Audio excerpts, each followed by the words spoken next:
Hi, నేను మీకు ఇప్పుడు ఒక కథ చెప్తాను. ఇది చాలా విచిత్రమైన కథ. ఈ కథ నాకు రాయడానికి 2 గంటల 26 నిమిషాలు పట్టింది. అదిగో ఇదే కథ, ఇదే ఆ కథ. చూసి చెప్తాను, ఎందుకంటే మళ్ళీ ఏమైనా పాయింట్స్ మిస్ అవ్వకుండా ఉండాలని చెప్పేసి. కానీ ఇలాంటి కథ మాత్రం మీరు లైఫ్ లో ఎప్పుడు వినుండరు. ఇలాంటి ఎక్స్పీరియన్స్ కూడా మీకు పుట్టినప్పటి నుంచి ఎవరు ఇవ్వరు. దేవలోకంలో దేవతలందరూ ప్రశాంతంగా ఉన్నప్పుడు సడన్ గా లోకం షేక్ అవ్వడం స్టార్ట్ అవుతుంది. ఇంద్రలోకంలో ఇంద్రుడు రంభా ఉర్వశి మేనకలో డాన్స్ వేస్తుంటే చూస్తూ ఆ షేక్ ఒక్కసారి ఉలిక్కి పడతాడు. సభ ఆగిపోతుంది. వాళ్ళు డాన్స్ ఆపేస్తారు. అందరూ షాక్. కొన్ని యుగాల నుంచి ఇలాంటిది ఎప్పుడూ జరగలేదు. ఇంద్రుడు సింహాసనం నుంచి గాలిలో తేలుతూ కిందికి దిగి అక్కడున్న మహర్షులను దేవతలను ప్రశ్నిస్తాడు, ఏమిటి విపరీత సంఘటన అని. అప్పుడు ఆ సభలో ఉన్న సప్త ఋషులు వాళ్ళ దివ్య దృష్టితో ఒకటి చూస్తారు. భూలోకంలో రాజా అనే ఒక మానవుడు విధికి వ్యతిరేకంగా వెళ్తున్నాడు. తనని ఆపే ప్రయత్నం చేసిన కాలం కూడా తన పట్టుదలకు, తన మేధాశక్తికి, తన అమ్మ ఇచ్చిన మనోధైర్యానికి ఓడిపోయింది. కాలమే తల దించిన వేళ ఈ అపశృతి కలిగింది ఇంద్రదేవ అని చెప్తారు. అంతటి ఘనుడున్నాడా భూలోకంలో? అలాంటి వాడు సృష్టికే ప్రమాదకరం అంటాడు. ఈ విషయాన్ని త్రిమూర్తులకు చెప్పడం మంచిదేమో ప్రభు అని రంభ ఇంద్రుడితో అంటుంది. వీడి కోసం ఆ మహాదేవతలు ఎందుకు? నేను కన్నెర్ర చేస్తే నిల్చున్న చోటే భస్మం అయిపోతాడు అని ఇంద్రుడు కోపంతో భూలోకం సైడ్ చూస్తుంటే అప్పుడు వశిష్ఠ మహర్షి, ఆగుము ఇంద్రదేవ, ఇది ధర్మానికి విరుద్ధము. అతని గడువు తీరక ముందే చంపడం సృష్టి విరుద్ధము. అటులైన ఈ మానవుడి సంకల్పాన్ని, మనోధైర్యాన్ని, చిత్తశుద్ధిని నాశనం చేసేదా. తను నమ్ముకున్న ఆ మేధాశక్తి ఇంకెప్పుడు పనిచేయకుండా చేస్తాను. కానీ భూలోకమున కాదు.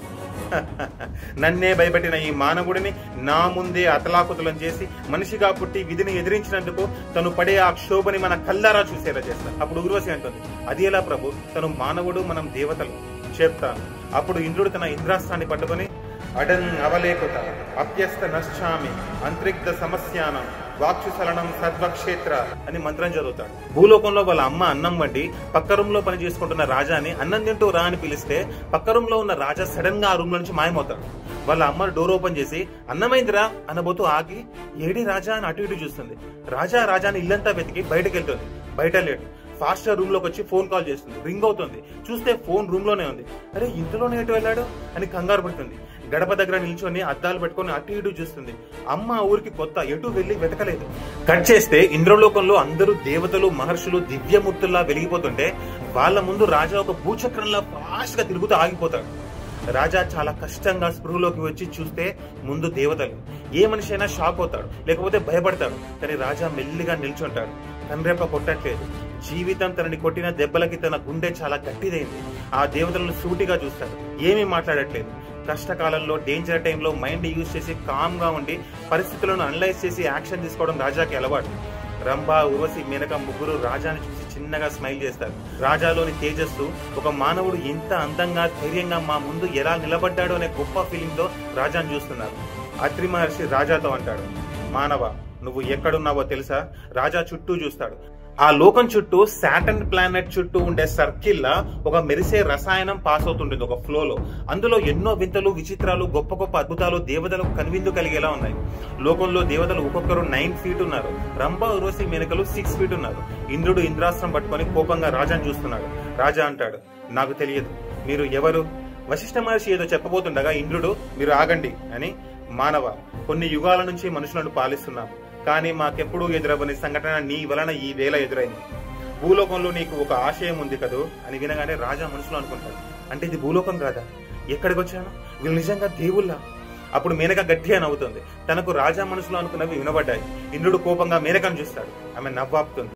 ఇంద్రుడు అంటాడు, అవును, నువ్వు వచ్చింది ఇంద్రలోకానికి. నాకు నీ మీద చాలా కోపం ఉంది. మేము తలుచుకుంటే నువ్వు ఉన్నావనే సంగతే భూలోకంలో మీ అమ్మ మర్చిపోయేలా చేయగలను. నువ్వెప్పుడు పుట్టలేదని, తను గొడ్రాలని, తనని మార్చగలను. రాజా కోపంతో రగిలిపోతున్నాడు. ఇంద్రుడు నవ్వుతాడు, నీ కోపం నా ముందు కాదు బాలక. నేను తలుచుకుంటే నీకు ఏ భావోద్వేగాలు లేకుండా, నీ మెదడు పని చేయకుండా నిన్ను ఒక రాతి బొమ్మలా నిల్చోబెట్టి మేమంతా వినోదం చూడగలం. ఇంకా ఆపు నీ కోపాన్ని, అది ఇక్కడ ఎందుకో పనికిరాదు. రాజా అంటాడు, నేను ఇంటికి వెళ్ళాలి, అమ్మని చూడాలి. తనకి ఇప్పుడిప్పుడే మతిమరుపు వచ్చింది. నేను లేకపోతే ఏ పని చేయలేదు. అమ్మ నా ప్రాణం, నన్ను ఎందుకు తీసుకొచ్చారు? నేనేం తప్పు చేశాను? అప్పుడు ఇంద్రుడు అంటాడు, ఇంత భయపడేవాడివి విధికి వ్యతిరేకంగా వెళ్లే వీరుడు అయ్యావా? నీ ఆశయం సుసాధ్యం అవ్వదని తెలిసినా పోరాడావే, ఏ తెగింపుతో? అందుకు నీకు శిక్ష తప్పదు. నిన్ను ఎప్పటికీ భూలోకానికి పంపను. మీ అమ్మకి నువ్వు ఇంకెప్పుడు కనబడవు అని రాజా ఒక్కసారిగా గట్టిగా అరుస్తాడు. ఇంద్రుడు అంతే కోపంగా రాజాని చూస్తాడు. రాజాకి సడన్ గా ఫిట్స్ వచ్చినట్టు అవుతుంది. గొంతు బిగుసుకుపోతుంది, ఒళ్ళు వంకలు తిరుగుతాయి, బొక్కలు తేలుతాయి, భరించలేని నొప్పి ఫీల్ అవుతాడు. అది తట్టుకోవడానికి ట్రై చేస్తుంటే కళ్ళలో నుంచి నీళ్లు వస్తాయి. ఆ కష్టాన్ని చూడలేక రంభ, ఊర్వశి, మేనకలు వాళ్ళ పిడికిలి బిగించి అడుగు ముందుకు వేసి తనను చేరుకోవాలని చూస్తారు. అది తెలుసుకున్న ఇంద్రుడు వాళ్ళ వైపు కోపంగా చూస్తాడు.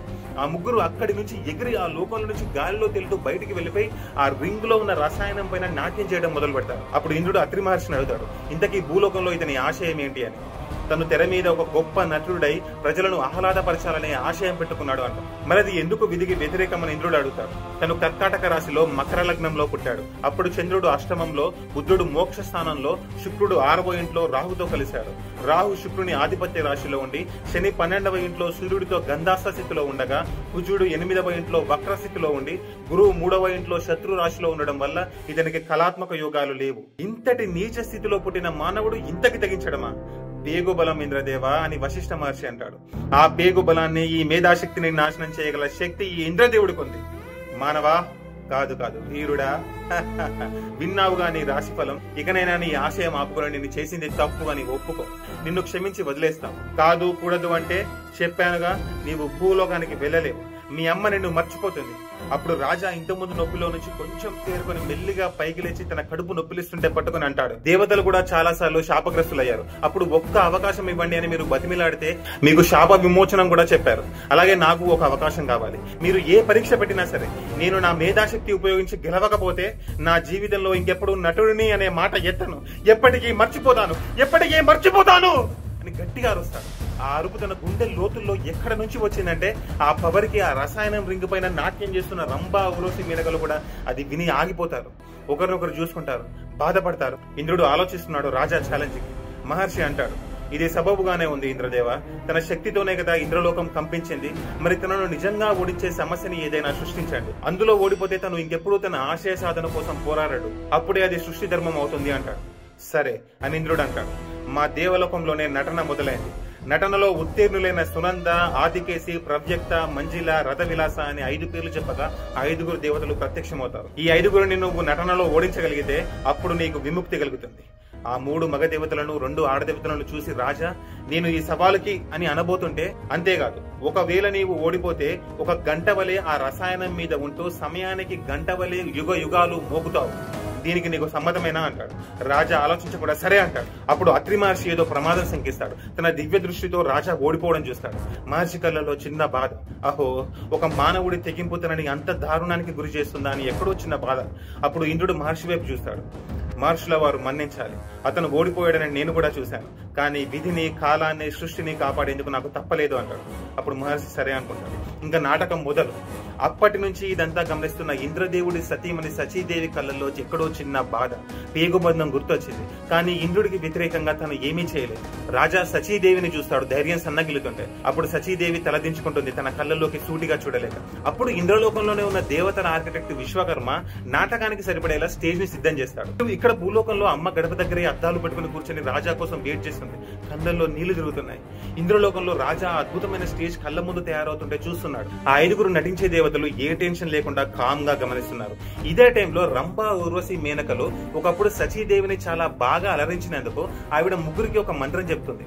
అది ఒక్కసారే ఉపయోగించాలి. ఆ మంత్రంతో కొన్ని గడియల పాటు ఆ ముగ్గురు ఇంద్రుడికి తెలియకుండా వాళ్ళకిష్టం వచ్చింది చేయొచ్చు. ఆ ముగ్గురు ఆ మంత్రాన్ని ఇప్పుడు జపిస్తారు. అప్పుడు వాళ్లకు ఇంద్రుడికి మధ్య ఉండే ఆ ఇన్విజిబుల్ సిగ్నల్ కట్ అవుతుంది. ఆ ముగ్గురు ఆ రసాయనం రింగ్ నుంచి ఎగిరి ఆ స్టేజ్ మీదకి వస్తారు. స్టేజ్ మీద ఒక కవర్ ఉంటుంది, కవర్ పైన ఉంటారన్నమాట. అప్పుడు ఆ నాటకం స్టేజ్ గురించి, నాటకం రూల్స్ గురించి విశ్వకర్మ అందరికీ చెప్తారు. స్టేజ్ పైన రాజా ఇంకా ఆ 5గురు దేవతలు నటించాలి. ఎవరైతే బాగా నటిస్తారో వాళ్ళ మీదకి స్టేజ్ కి 20 అడుగుల పైన ఒక వెలుగు ఉంది, ఆ వెలుగు పడుతుంది. అప్పుడు వాళ్ళు ఇంకా తేజస్సుతో ఇంకా అద్భుతంగా నటించే శక్తి పొందుతారు. 60 ఘటికలు అంటే ఒక అహోరాత్ర, అంటే మీ మానవులకు ఒక దినము ఆగకుండా నటించవలె. ఒక అహోరాత్రం ముగిసే సమయానికి ఎవరు ఎక్కువ తేజస్సుతో వెలుగొందుతారో వాళ్ళే గెలిచినట్టు అని విశ్వకర్మ చెప్తాడు. అప్పుడు ఇంద్రుడు అంటాడు, మానవ, కొన్ని యుగాలుగా దేవతలందరినీ వాళ్ళ నటనా శక్తితో అబ్బురపరిచే ఈ సునంద, ఆదికేసి, ప్రవ్యక్త, మంజిల, రథ విలసని నువ్వు ఓడించిన క్షణాన వీళ్ళందరికన్నా తేజస్సుతో వెలుగొందుతావు అని ఇంద్రుడు చెప్తాడు. నేను సిద్ధమే అని రాజా అంటాడు. మిగతా 5గురు దేవతలు ఏమీ మాట్లాడకుండా స్టేజ్ ఎక్కి కళ్ళు మూసుకొని దండం పెడుతూ దేవతల సమక్షంలో నటన మొదలెట్టే ముందు వాక్సిద్ధి ఇచ్చే సరస్వతీ తల్లిని మునిగ మునిగా పలికితిమి. మా మాట అర్థం కాకుండా పోయినా భావం తాకునుగాక అని సరస్వతి మాతకి మొక్కుతారు. రాజా స్టేజ్ మీదకి అడుగుపెట్టి, మా అమ్మ తను బీడీలు చుట్టి చెమటోడ్చి సంపాదించిన ఒక్కొక్క పైసా నా ఆశయం కోసం ఇచ్చింది నిజమే అయితే, నేను నా మైని నమ్ముకుని నా సొంతంగా నటన నేర్చుకుంది నిజమే అయితే, ఎక్కడా పొరబడకుండా మనసులో అనుభవించి నటిస్తాను అని అనుకుంటాడు. ఇక నాటకం మొదలవుతుంది. రంభా, ఉర్వశి, మెనకలు ఆ వెలుగు పైన ఒక స్టేజ్ కవర్ ఉంది, దాని మీద ఉన్నారు. వాళ్ళు మంత్రం చెప్పించడం వల్ల అక్కడ ఉన్నారు అని ఏ దేవుడికి తెలియదు, ఒక్క సచీదేవికి తప్ప. తను వాళ్ళను పైకి తలెత్తి కూడా చూడట్లేదు, చూస్తే ఇంద్రదేవుడికి తెలిసిపోతుంది. నాటకంలో సునంద రాజా కళ్ళలోకి చూసి చిలిపిగా స్మైల్ చేసి, నన్ను పెళ్లి చేసుకుంటావా రాజా అంటుంది. రాజా బదులు చెప్పేలోపు ఆదికేసి సునందని ఎత్తిపట్టి తిరుగుతుంటాడు. మంజిల సునంద కష్టాన్ని చూసి ఏడుస్తుంది. రథవిలాస రాజా చేయి పట్టుకుని సునందని కాపాడని బతిమలాడుతుంటే రాజా చేయి వదిలించుకొని కింద ఏడుస్తున్న మంజిలని గట్టిగా కొడతాడు. ఇంద్రలోకం దద్దరిల్లుతుంది ఆ సౌండ్ కి. రసాయనం రింగ్ ఒక్క క్షణం మూవ్ అవడం ఆగిపోతుంది. రంభా, ఉర్వశి, మెనకలు పైన ఉన్న వాళ్ళు షాక్ అవుతారు. అప్పుడు రాజా అంటాడు, ఒక ఆడదాని వయ్యుండి ఇంకో ఆడది కష్టాల్లో ఉంటే ఏడుస్తున్నా కానీ వెళ్ళి కాపాడట్లేదని ప్రశ్నిస్తాడు. మంజిలను నిజంగా ప్రేమిస్తున్న ప్రవ్యక్త కోపంతో వచ్చి రాజాను చంపబోతుండగా మంజిల లేచి తనని ఆపుతుంది. వీళ్ళ ఇద్దరి నటన రియలిస్టిక్ గా అద్భుతంగా ఉండేసరికి పైన వెలుగు వీళ్ళ మీద పడి వీళ్ళు వెలిగిపోతారు. ఆదికేసి సునందని కిందకి దించుతాడు. రాజా మొహంలో టెన్షన్. ఆ వెలుగు పడనందుకు, నటన ఆగినందుకు, ఇతని క్యారెక్టర్లోకి వెళ్ళి బయటకు వచ్చేసరికి ఆ వెలుగు ఆ నలుగురు మీద ఒకేసారి పడుతుంది. ఈసారి నలుగురు వెలిగిపోతారు. రాజాకి అర్థమవుతుంది. కానీ ఇక్కడ ఒక కన్ఫ్యూజన్ మొదలవుతుంది. వశిష్ఠ మహర్షి నాటకం ఆపమని చెప్తాడు. మహర్షి ప్రవ్యక్తతో, నువ్వు మంజిల మీద ప్రేమతో రాజాని చంపడానికి వెళ్ళావా, లేక నటనాపరంగా తను కొట్టినందుకు చంపాలనుకున్నావా అంటే ప్రవ్యక్త నటనాపరంగా అని చెప్తాడు. అది అబద్ధమని తెలిసి మహర్షి ప్రవ్యక్తని నాటకం నుంచి తొలగిస్తాడు. ప్రవ్యక్త స్టేజ్ నుంచి బయటకు వెళ్తుంటే మంజిల కళ్ళల్లో బాధ. రాజా పైన ప్రతీకారం తీర్చుకోవాలని డిసైడ్ అవుతుంది. మళ్లీ నాటకం మొదలవుతుంది. ఇప్పటికీ ఒక వినజిక సమయం అయింది. ఒక వినజిక అంటే 24 నిమిషాలు. ఈసారి రథవిలాస, ఆదికేశ ఇద్దరు రాజాని చాలా గొప్పవాడని పొగుడుతుంటారు. ఒక మానవుడు దేవలోకానికి వచ్చి మాతోనే పోటీ పడుతున్నాడు అని. రాజా వాళ్ళ మాటలు పట్టించుకోక పక్కన నాట్యం చేస్తున్న సునంద, మంజిల వైపు వెళ్లి నాట్యం తప్పుగా చేస్తున్నారని అంటారు. అది విని వాళ్ళిద్దరు గట్టిగా నవ్వుతారు. అప్పుడు రాజా రథవిలాసతో, చూసావా, నన్ను పొగిడావు కానీ నేను తప్పు చెప్పాను, ఇప్పుడేమంటావు, నీవు తెలివి తక్కువ వాడవే కదా అని రాజా అంటాడు. అవును, అందుకే నీ దగ్గర నటన నేర్చుకోవాలని ఉంది అంటాడు రథవిలాస. దీనికి ఏమనాలో రాజా తెలియక ఆలోచిస్తుంటే ఆ నలుగురు మల్లిగా గట్టిగా నవ్వుతారు. అప్పుడు రాజా తడబడుతుంటే పైన వెలుగు ఆ నలుగురు మీద పడుతుంది. ఇలా రాజా ఎంత ట్రై చేసినా వెలుగు మాత్రం తన మీద పడట్లేదు. చాలా సేపు గడిచిపోతుంది. చాలా పోటాపోటీగా నాటకం నడుస్తుంది. ఒక్కడైపోయాడు. కింద అమ్మ గడప దగ్గరే వెయిట్ చేస్తుంది. సమయం గడిచిపోతుంది. ఇక ఇక్కడ ఒక నాటకంలో రాజాని నలుగురు పైకి లేపుతారు. తనని ఇష్టం వచ్చినట్టు అటు ఇటు తిప్పుతూ చాలా ఫాస్ట్ గా చుట్టూ తిరుగుతుంటే రాజాకి ఏం అర్థం అవ్వట్లేదు. కింద ఈ నలుగురు గట్టిగా నవ్వుతూ తిప్పుతుంటే రాజా పైన హింస అనుభవిస్తూ ఒక్కసారి కళ్ళు తెరవగా పైన కవర్ పైన ఉన్న రంభా, ఉర్వశి, మెనకలు మాయతో కిందికి వచ్చి రాజా చెవుల దగ్గరికి వస్తారు. అప్పుడు వాళ్ళు అంటారు, మానవ, మహాభారతంలో ద్రౌపదిని అవమానించినట్టు ఆ సునంద, మంజులను నీవు ఎప్పుడైతే అవమానిస్తావో అప్పుడు వాళ్ళు నటించడం ఆపేస్తారు. అప్పుడే వెలుగు నీ పైన పడుతుంది అంటారు. దొంగ మార్గంలో గెలవడానికి నేను నటుడిని అవ్వలేదు, మీ సలహా నాకు అవసరం లేదు అని అత్యంత అందంగా కనిపిస్తున్న ఆ ముగ్గురిని లెక్క చేయకుండా రాజా నలుగురు పట్టు నుంచి తప్పించుకొని కింద పడతాడు. ఆ నొప్పిలో ఆగకుండా ఒక పాట పాడతాడు. తన నొప్పిని, తన బాధని ఎక్స్ప్రెస్ చేస్తూ ఫీల్ అయి పాడడంతో సునంద, మంజులలు షాక్ అవుతారు అనుకుంటే తన పాటకి వాళ్ళు రివర్స్ గా నాట్యం చేయడం మొదలు పెడతారు. వాళ్ళ నాట్యం ఒకవైపు, తన బాధ ఒకవైపు. రథవిలాస, ఆదికేసి శ్రద్ధగా బాధతో రాజాని వింటూ ఉంటారు. ఇటు సైడ్ ఏమో శ్రద్ధగా వింటున్నారు, ఇటు సైడ్ ఏమో నాట్యం చేస్తున్నారు. ఇది రాజాకి అర్థం కాక ఒక్కసారి కనురెప్ప కొడతాడు. అంతే, వెలుగు ఆ నలుగురు మీద పడుతుంది. విరామం టైం. ఇప్పటికే 40 వినాజికల సమయం పూర్తయింది. అంటే 16 గంటల సమయం. ఇంకా 8 గంటలు మాత్రమే ఉంది. సచీదేవి మనసులో బాధ. ఇది ఇంద్రుడు గమనించి చిన్నగా నవ్వుతాడు. ఆపకుండా 16 గంటలు నడించడం వల్ల రాజా స్పృహ కోల్పోతున్నాడు. ఆ నలుగురు దేవతలు శక్తి ఏమాత్రం తగ్గకుండా ఆ వెలుగు తేజస్సుతో ఇంకా బలమవుతున్నారు. అమ్మ రాజా హ్యాండ్ కర్చీఫ్ ని చేతిలో పట్టుకుని దాన్నే చూస్తూ గడప దగ్గర నీళ్లు తాగకుండా సాయంత్రం వరకు కూర్చుంది. రాజాకి ఇంద్రలోకంలో ఎవరూ తోడలేరు. రంభా, ఉర్వశి, మెనకలు ఇచ్చిన సలహా కూడా కాదన్నాడు. రాజా ఎంత ట్రై చేసినా 16 గంటల్లో ఒక్కసారి కూడా వెలుగు తన మీద పడలేదు. గంట గంటకి ఎనర్జీ తగ్గిపోతుంటే ఆ నలుగురు దేవతలు గంట గంటకి వెలుగుతో బలమవుతున్నారు. రాజా అలా స్టేజ్ మీద విరామం టైంలో పడుకొని ఉండగా ఈసారి ఉర్వశి ఒక్కతే, మిగతా ఇద్దరు వల్లొద్దు అంటున్నా సరే రాజా దగ్గరకు వస్తాడు. రాజా కళ్ళు మూసుకొని ఒక్కడే ధైర్యం తెచ్చుకుంటున్నాడు ఆ వేల దేవతల మధ్య. అప్పుడు ఉర్వశి అంటుంది, రాజా, నీ అంతటి ధైర్యవంతుడిని, గొప్పవాడిని నేను ఎక్కడా చూడలేదు. నాటకంలో ఏదైనా చేసే వీలుండగా కూడా నువ్వు మంజిలా, సునందలను అవమానపరచడానికి కాదన్నావు. నిన్ను మెచ్చాను. నీకొక రహస్యం చెప్తాను. నీ నటన బాగానే ఉన్నా ఇంద్రుడు ఆదేశం మేరకు విశ్వకర్మ పైన వెలుగుని నీ మీద పడకుండా తయారు చేశాడని నా అనుమానం. నీవు దానిని అధిగమించాలంటే ఒకే మార్గం అని రహస్యం చెప్పబోతుండగా గంట మోగుతుంది. ఇంద్రుడు స్టేజ్ వైపు చూసే ఒక్క క్షణం ముందు మేనక మంత్రాన్ని జపించి పైన ఇద్దరి దగ్గరికి వెళ్లిపోతుంటే ఆ గంట సౌండ్ కి రాజా కళ్ళు తెరుస్తాడు. ఆ నలుగురు దేవతలు ఆదికేసి, సునంద, మంజిల, రథవిలసలను ఎంతో తేజస్సుతో నడుస్తూ స్టేజ్ ఎక్కుతుంటే రాజా వాళ్ళని గమనిస్తాడు. ఆ తేజస్సు చూశాక భూలోకంలో ఎండాకాలంలో తన సినిమా పనుల్లో మిట్ట మధ్యాహ్నం బయట తిరుగుతుంటే ఆకాశంలో కనిపించిన సూర్యుడు గుర్తొస్తాడు రాజాకి. రాజాకు ఒక ఆలోచన వస్తుంది. ఆ లోకంలోనే ఉన్న సూర్యదేవుడిని చూస్తాడు. ఆయన ఇంద్రుడి దగ్గర ఉంటూ రాజాని చూస్తున్నాడు. రాజా నాటకం మొదలయ్యే కొన్ని గడియల ముందు సూర్యుడు తననే చూస్తున్నాడు అని గమనించి సూర్యుడితో మనసులో మాట్లాడడం స్టార్ట్ చేస్తాడు. ఈ సిగ్నల్ ఇంద్రుడికి చేరే టైంలో అప్పటికే పైకి ప్రయాణిస్తున్న ఊర్వశి ఇదంతా గమనించి సచీదేవికి మంత్రం ద్వారా చెప్తుంది. సచీదేవి క్షణాల్లో అర్థం చేసుకుని తన మంగళసూత్రాన్ని చేయితో పట్టుకుని కవర్ చేస్తుంది. ఇంద్రుడు మనసు చెలించి తన దృష్టి వెంటనే సచీదేవి మీదకి వెళ్తుంది. ఏమిటి దేవి అంత గట్టిగా దాన్ని పట్టుకున్నావు, ఏమైనా సమస్య వచ్చిందని తనతో మాట్లాడుతుంటే ఇటు సైడు రాజా సూర్యదేవుడిని చూసి, సూర్యదేవ, భూలోకంలో ఒకవేళ నీ శక్తిని తట్టుకొని మరి నేను నా చిత్రం కోసం కష్టపడితే నువ్వు ఎంత కాల్చినా నిన్ను ఒక్క మాట కూడా అనకుండా ఉన్నట్టయితే పైన ఆ వెలుగు కన్నా నీ వెలుగు ఎక్కువ అనేది నిజమైతే ఒక దారి చూపించు అంటాడు. సూర్యుడు రాజాని అలానే చూసి తల ఊపుతాడు. కుదరదు మానవ అని. అది రాజాకి వినపడుతుంది. రాజా లాస్ట్ కూడా పోతుంది. సచీదేవి చేయి వదిలేస్తుంది మంగళసూత్రం నుంచి. ఇంద్రుడు మళ్ళీ నార్మల్ అవుతాడు. దేవి ఏమీ లేదండి అంటుంది. నాటకం మొదలవుతుంది. రాజా స్టేజ్ ఎక్కుతూ కోపంతో రగిలిపోతాడు. తను బొక్కడైపోయాడు. తనకు ఎవ్వరూ తోడలేరు. కింద అమ్మ తన కోసం వెయిట్ చేస్తుంది. నేను కిందికి వెళ్ళకపోతే అమ్మ ఏమైపోతుందో, నా నటనా జీవితం ఏమైపోతుందో, నటుడిగా నేను ఎప్పటికీ పైకి రాలేనేమో కోపం, బాధతో ఆ నలుగురు దేవతలు ఏమీ మాట్లాడకముందే వాళ్ళ మీద మాటలతో విరుచుకుపడతాడు. వాళ్ళు అది చూసి నవ్వితే వాళ్ళ నవ్వుని కూడా తిడుతూ భయంకరమైన ఆవేశంతో నటిస్తాడు. వాళ్ళు దానికి సమాధానం చెప్పబోతుంటే అడ్డుకొని మరి వాళ్ళ తప్పులు వెతుకుతాడు. రాజా ఆ టైంలో ఉన్న ఫ్లో చూసి ఆ రసాయనం రింగ్ మీద జరిగే అద్భుతాలు ఆగిపోతాయి. ముల్లోకాల్లో ఉన్న 33 కోట్ల దేవతలు రాజా నటన చూస్తుంటారు. అప్సరసలు మెస్మరైజ్ అయిపోతారు. రంభ, ఊర్వశి, మేనకల అందాన్ని మించిన అద్భుతం రాజా నటనలో కనబడుతుంది. తన ఆవేశం పీక్ లో ఉన్నప్పుడు దానికి రివర్స్ గా నలుగురు దేవతలు నాట్యం చేస్తారు. ఆ నాట్యాన్ని చూసి కోపంతో రాజా నవ్వుతున్నాడు. ఆ నవ్వుకు చెదిరిపోయి వాళ్ళు నాట్యం ఆపేసి రాజా మీద విరుచుకోబడుతుంటే ఆ వెలుగు రాజా సైడ్ వెళ్ళాలని చూడగా విశ్వకర్మ ఆదేశం మేరకు అది జరగదు. రాజా వాళ్ళు విరుచుకుపడడం చూసి గట్టిగా నవ్వుతాడు. ఇది అవమానంగా భావించిన నలుగురు రివర్స్ గా రాజాను చూసి నవ్వుతారు. రాజా సడన్ గా కోపంతో వాళ్ళ నటన వేస్ట్ అని, నేను చేసిన దానికి గంగిరెద్దులా రియాక్షన్ ఇస్తున్నారు కానీ మీరేమీ చేయట్లేదని ఎంతో ఆవేశంతో ఒక డేంజరస్ ఫ్లో లో మాట్లాడుతుంటే రాజా నటనకి ఆ పైన ఉన్న వెలుగు తన మీద పడాలని ఎంత ట్రై చేసినా ఆగిపోవడం వల్ల, ధర్మానికి విరుద్ధంగా జరుగుతున్న ఈ ఆట వల్ల పైన ఉన్న మేనక విశ్వకర్మ మాయని ఆపాలని వెలుగుకి విశ్వకర్మకి మధ్య ఉన్న సిగ్నల్ ని కట్ చేయాలని చూడగా ఆ షాక్ వల్ల మూర్చబడిపోతుంది.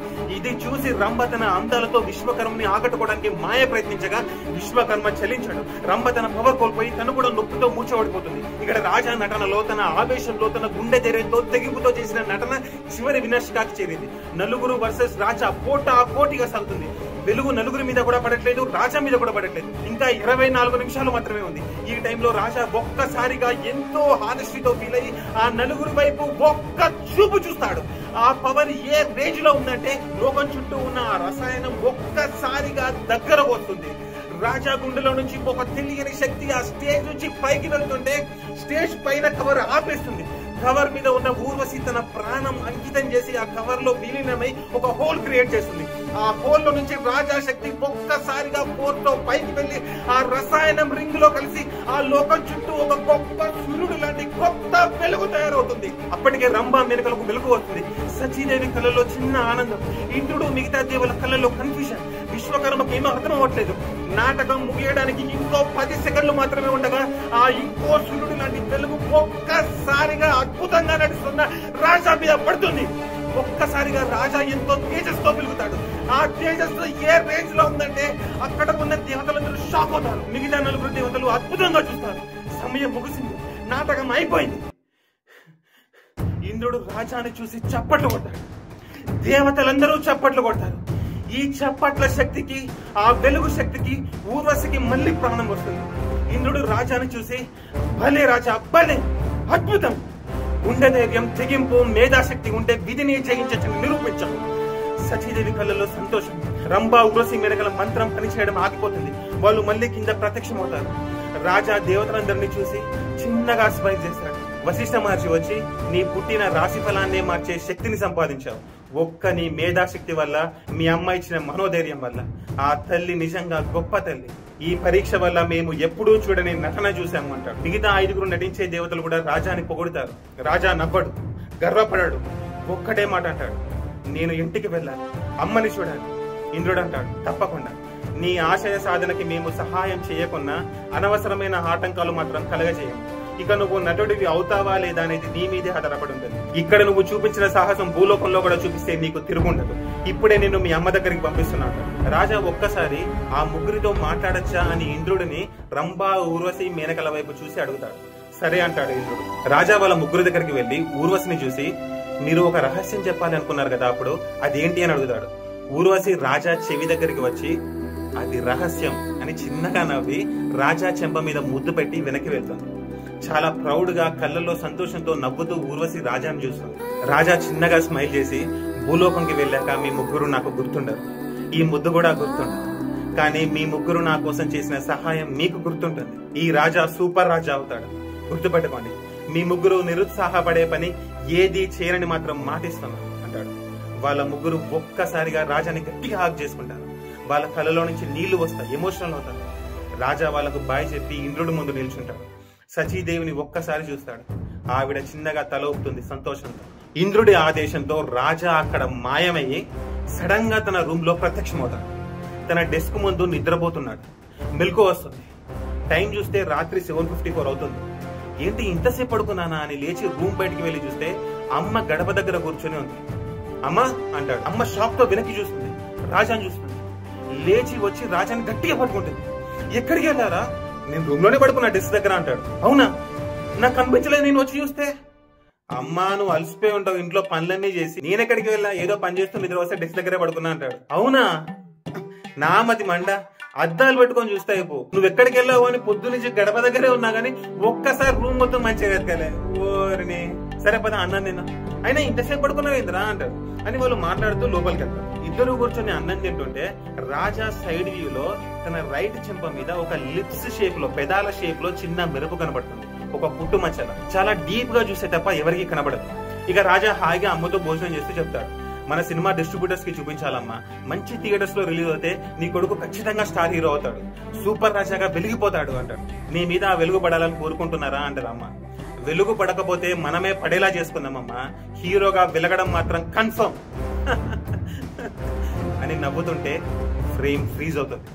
వాళ్ళిద్దరి మధ్య వెలుగు పడకపోతే వెలుగు పడేలా చేసుకుంది. గుండె ధైర్యం ఉంది, మైండ్ ఉంది, అమ్మ ఇచ్చిన ధైర్యం ఉంది. ఈ సూపర్ రాజా థియేటర్ లో ఒక వెలుగు వెలుగుతాడు. ఈ సింగిల్ షాట్ సినిమాతో చూపిస్తా. ఏది అడ్డొచ్చినా సరే, ఇదే అడ్డొచ్చినా సరే, దేవతలే అడ్డొచ్చినా సరే, నా జాతకమే అడ్డొచ్చినా సరే, సూపర్ రాజా హీరో, తెలుగు సినిమా హీరో.